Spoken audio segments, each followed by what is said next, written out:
Hi everyone, this is your Tampa Bay Realtor Lance Moore, and in this video I want to talk about how to choose a mortgage lender. And then I'm going to more specifically go over mortgage brokers versus banks versus credit unions. Tell you the difference of those, tell you the pros, tell you the cons, and then we're going to go over a little bit about what questions you need to ask the lender to make sure you get a really good mortgage lender for you.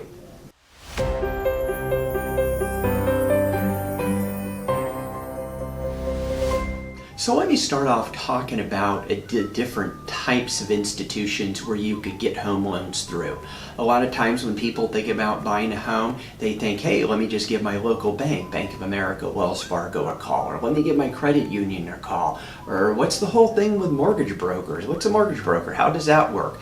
What's the difference between a mortgage broker and a bank?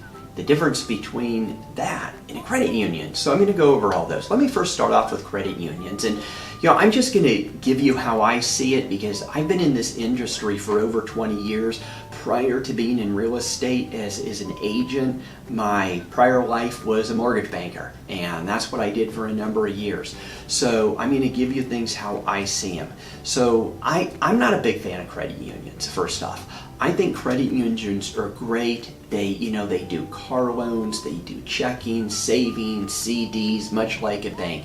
They have really, really good customer service. They really care about their members, and I think that's great. The problem is I don't really think the training's there. And I'm a person that really, really believes in knowledge. Now, I'm not saying that if you work with a credit union or you know someone with a credit union or have gone through a credit union, I'm not saying this about all credit unions. I'm using this in a general sense. They just don't have the best training in the world. The other problem with credit unions is the people who are doing the loans, the loan officer at the credit union, a lot of them are strict salary. And then if they're not strict salary, they're salary plus bonuses. And I'll get to this in a little bit later. So that's why I'm not really a big fan. Years ago when I used to be in mortgage banking, I actually used to go to credit unions. They were some of my clients to get loans from because they didn't have all the knowledge and they were telling people they weren't qualified because they could not work with them. Now the good thing about credit unions, because they are so customer service oriented, they would pick up the telephone and say, hey Lance, we can't do this loan, can you do it? So at least they're going to do that. Banks, nope, they're not like that. This is one of the things with banks. Banks have a lot of good advantages. Matter of fact, if you're going to be using bond money, you're probably going to be using banks. If you need construction loans, you're probably going to be using banks. But banks, like credit unions, they're a jack of all trade. They're not a master of one. They're doing checking, they're doing savings, they're doing CDs, they're doing car loans, boat loans, you name it. They're doing anything and everything. And when you tend to go to the loan officers at a lot of banks, not all of them. So again, if you work with a bank, don't get mad. But I know a lot of people that have worked for banks, and what happens is they get what's called the foot traffic. They're not going out there hitting the pavement every day. A lot of the loan officers with the banks are just sitting in the bank and just waiting for the business to come to them. They're not going out. It's sort of like I always look at our industry, is you have the lion and you have the gazelle. There are a lot of lions with banks, but most of them are gazelles. They're sitting back. Again, banks pretty much, most of the loan officers are on a salary plus a bonus. So, they're not straight commission. So that's one of the things. Now, when it comes to banks, again, there are pros. When it comes to banks, you have to understand that they're only lending their money. So this could be a problem. If you go in and maybe you're on an FHA loan and maybe that's not really very good in their wheelhouse, they might tell you, well, you're not qualified for a loan. They're not going to say, well, you could probably get a loan, but you just can't get one through us. That's the problem because you're only using their money. So if you're a square peg and they have a round hole, you're going to have a hard time fitting in that. And that's the unfortunate thing. There's a lot of fallout. There's a lot of people. Banks tend to want the cream of the crop buyers. So if you're walking in with 750 credit scores, putting down 20%, you're a salaried employee, great. But what happens if you don't fit into that? You may be working with a bank, you may not.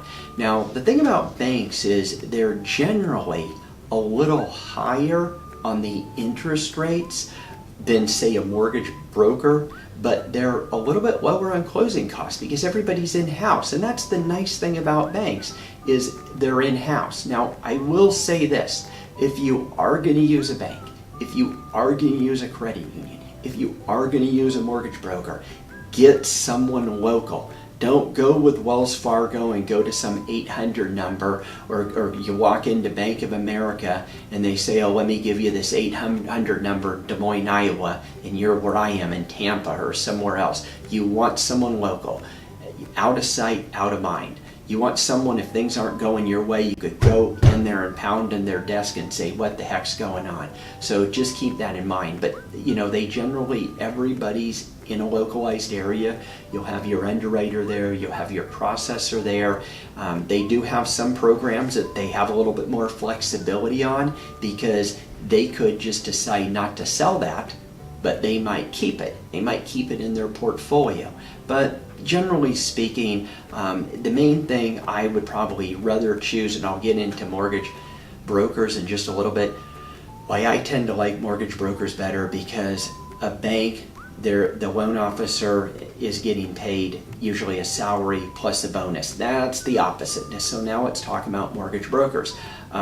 Mortgage brokers, they're basically, pretty much all of them out there, it's sink or swim. They don't get paid unless they find a way to say yes. So if you walk in, like when I was in mortgage banking and brokering, if you walked in and I'm with the broker and you were on an FHA loan program, I'm probably going to have one lender for that's going to be really, really focused on FHA. If you're VA, you're probably going over with this lender. If you're on maybe a conventional at a 5% down, you're over here. If it's a 20% down, you're over here. If it's a jumbo, it's this lender. If you go in and maybe you have low credit scores, you're over with this lender right here. So they don't have just their money. They have everybody now, everybody's money. Now I know you go into these brokers and they're like, oh, we have 50 lenders. I mean, let's face it, most mortgage brokers will only use 2 or 3. They'll probably have 5 to 7 in any one time.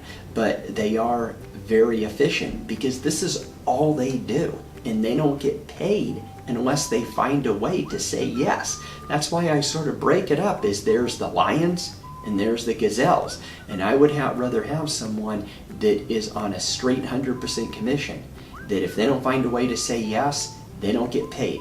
That's a huge motivator. So there is a thing with a little bit different with the banks. Keep in mind, brokers broker out. So they're going to broker out to a bank. They could even be brokering out to the same bank you're getting the quote from. It's pretty rare, but it could happen. But they're going to have usually a little bit more cost, because they're going to have the underwriter in-house, but they're going to charge for that. They're going to have the processor that they're going to charge for that. So they're going to have a little bit more cost, but they get their pricing at wholesale pricing, not retail like a bank. So it's usually going to equal out. So and if you're looking at going with bond money, you're pretty much never going to go with a broker. If you're looking at getting a construction loan, you're probably not going to go with the broker. But again, it's all about choosing the right broker. It's all about choosing the right loan officer. And that's what you need to do. You need to choose the right person. So I did a video. If you want to know how to get the best interest rate, I'll put it up above. You could look at it. But let's go over what you really need to do when it comes to choosing a loan officer. You want to always start off with your real estate agent first. Now maybe you could get a recommendation from your real estate agent. You could get a recommendation from friends, co-workers. But dig a little deeper. Don't just get that recommendation. Ask them. Say, why do you think this loan officer is so good? Why are you referring me to this person? What is it about them that makes them so good? You could also go and take a look at sites like Yelp. Go to their LinkedIn page, check their website, read up on them. But overall, loan officers are horrible at marketing, so don't hold that against them. I know when I was a loan officer, I wasn't the best marketer in the world. So, you definitely want to dig a little deeper and ask them. And then when you're talking to them, just like interviewing a real estate agent, you need to ask them 2 questions, at least these 2 questions. Why should I work with you? And why should I work with your company? Basically, let them tell you what makes them good. Let them tell you why you should be working with them. If they don't have an answer to those questions, you really have to wonder. But definitely talk to your real estate agent. That's a good source. And just make sure the loan officer knows what they're doing. Feel free to ask them, what training do you have? I never got this when I was a loan officer, but I had no problem. I don't have it when people ask me this as a real estate agent. If they're interviewing me or asking about my experience or how long I've been in the business or why they should work with me or what makes my company good.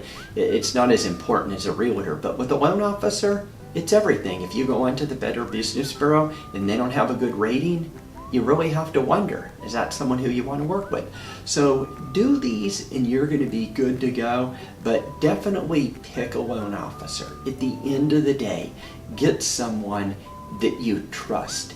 Get someone that you know is knowledgeable, who's been in the business, that you feel has the proper training. Because one thing I discuss in my video, how to get a really good interest rate, is it's more about the loan program. If you're in the wrong loan program, the interest rate doesn't matter. And if you choose a loan officer that doesn't understand different loan programs and they put you in the wrong loan program, you could have a great interest rate in that loan program, but it may not be the greatest interest rate you could get or you need. If you like these videos, give me a thumbs up.